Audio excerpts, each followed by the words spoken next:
ಇನ್ನು ರೈಲ್ವೆ ಹಳಿಗೆ ಅಡ್ಡಲಾಗಿ ಉರುಳಿ ಬಿದ್ದ ಬೃಹತ್ ಗಾತ್ರದ ಮರ ಈಗ ರೈಲು ಚಾಲಕನ ಸಮಯ ಪ್ರಜ್ಞೆಯಿಂದ ತಪ್ಪಿದ ಭಾರೀ ಅನಾಹುತ.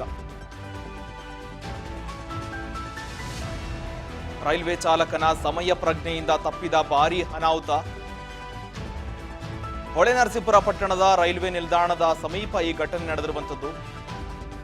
ರೈಲು ಬರುವ ವೇಳೆ ನಿಮಿಷಗಳ ಮುಂಚಿತವಾಗಿ ಉರುಳು ಬಿದ್ದಿದೆ ಮರ.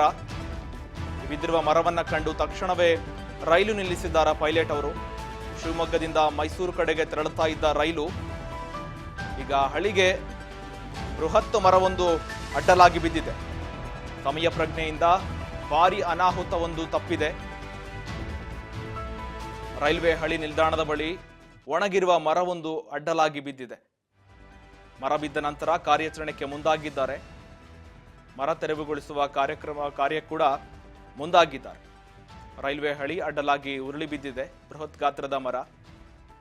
ರೈಲು ಚಾಲಕನ ಸಮಯ ಪ್ರಜ್ಞೆಯಿಂದ ಭಾರೀ ಅನಾಹುತವೊಂದು ತಪ್ಪಿದೆ. ಹೊಳೆನರಸೀಪುರ ಪಟ್ಟಣದ ರೈಲು ನಿಲ್ದಾಣದ ಬಳಿ ಸಂಭವಿಸುವ ಘಟನೆ ಇದು.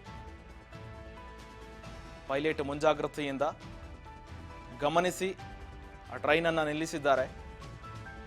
ಹಾಗಾಗಿ ಭಾರೀ ಅನಾಹುತ ಒಂದು ತಪ್ಪಿದೆ ಅಂತಾನೆ ಹೇಳ್ಬೋದು. ಬೃಹತ್ ಗಾತ್ರದ ಒಣಗಿದ ಮರವೊಂದು ರೈಲ್ವೆ ಟ್ರ್ಯಾಕ್ ಬಳಿ ಬಿದ್ದಿದೆ. ತೆರವುಗೊಳಿಸುವ ಕಾರ್ಯಾಚರಣೆ ನಡೆದಿದೆ.